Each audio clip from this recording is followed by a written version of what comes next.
Hay una relación bien interesante entre la primera lectura de la misa de hoy y el Evangelio.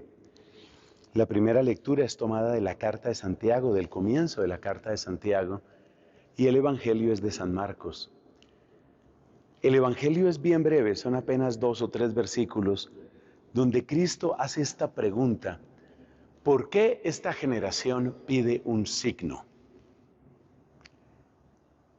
Y luego, sin responder, nos cuenta el evangelista que se subió a la barca y se fue. El motivo es que, pues, un grupo de fariseos le pedían un signo. ¿Por qué esta generación pide un signo? Bueno, eso del signo tiene mucho que ver con la fe, porque resultaba imposible para aquellos fariseos y escribas, que eran como un solo grupo, les resultaba muy difícil aceptar a Cristo, aceptar la enseñanza de Cristo. Ellos estaban terriblemente incómodos, hacían toda clase de especulaciones. No se nos olvide que en algún momento llegaron incluso al extremo de decir que Cristo estaba endemoniado, hasta ese extremo llegaron. O sea, Cristo para ellos era como un rompecabezas imposible, como un desafío que estaba más allá de sus capacidades. Entonces piden un signo. Piden un signo porque no son capaces de creer en Él, porque sienten que no pueden creer en Él.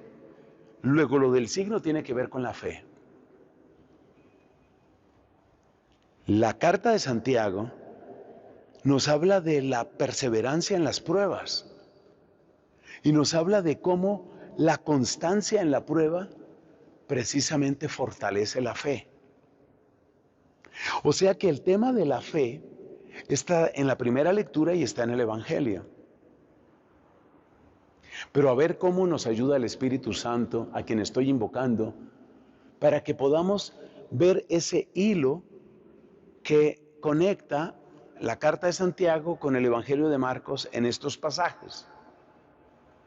Observa esto. Partamos de una base.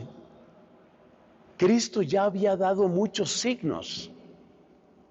Y Dios nos da muchos signos para que creamos en Él. Esta es una base importantísima. Pretender que la gente crea sin signos, en el fondo es insultar la inteligencia de las personas. Y lamentablemente esa es la idea que muchas personas tienen sobre la fe. Como que la fe es algo así, como una especie de afirmación sin evidencia. Yo mismo lo he leído, especialmente gente que está muy metida en el tema de la ciencia, pero la ciencia como una especie de culto, lo que llamamos cientismo o cientificismo. Los que están ahí metidos en el cientismo tienen usualmente una idea completamente errónea sobre la fe. Y ellos, por ejemplo, piensan eso, piensan que la fe es una afirmación sin evidencia. Pero es que Cristo no había dado evidencias. Le están pidiendo un signo, pero es que no había dado signos.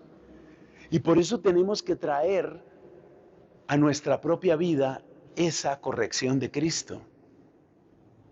¿Me explico? ¿Cuántos signos te ha dado Dios del amor que te tiene? ¿Cuántos signos te ha dado Dios de su misericordia, de su paciencia, de su ternura, de su bondad para contigo? Cada uno tiene que examinar su propia vida y llegar a esa conclusión. Entonces, una cosa es decir, yo pido un signo, que en la Biblia hay pasajes donde se pide un signo. Por ejemplo, en el libro de los Jueces, Gedeón pidió un signo. No, no es que eso esté mal. Lo que está mal es pedir un signo, rechazando los signos que Dios ya nos ha dado, o ignorando los signos que Dios ya nos ha dado, porque Dios ya nos ha dado muchos signos. Es como una persona que fuera donde el médico y le dijera, doctor, quiero que me recete algo para este problema.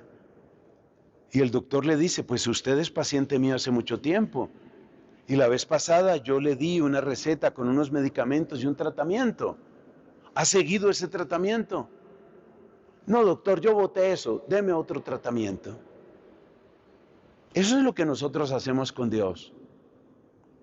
Por el contrario, cuando nosotros aceptamos los signos de Dios, cuando nosotros leemos nuestra propia historia y descubrimos tantas señales de su amor, entonces adquirimos esa resistencia, adquirimos esa constancia, adquirimos esa fuerza. ¿Fuerza para qué? Adquirimos esa fuerza para resistir en el momento de la prueba. Y por eso la prueba, en vez de derribarnos, lo que termina haciendo es fortaleciendo nuestra fe. Porque el que permanece en la prueba y adquiere esa constancia de la que nos habla el apóstol Santiago, este Santiago el menor, el que permanece en medio de la dificultad, el que permanece en medio de la prueba y logra vencer la prueba, sale fortalecido. Así que el orden, ¿cuál es? El orden correcto, ¿cuál es? No empezar por pedirle pruebas a Dios. No empezar por ponerle condiciones a Dios, porque corres el riesgo de que el Señor haga lo mismo que hizo en el pasaje del Evangelio de hoy. Es decir, simplemente da la espalda y se va. No hagas eso. Empieza por leer su presencia en tu vida. Empieza por leer y agradecer y aprender a confiar. Y desde ahí, desde esa profunda confianza, cuando llegue el momento de la prueba, en vez de ser derribado, vas a resultar fortalecido. Amén.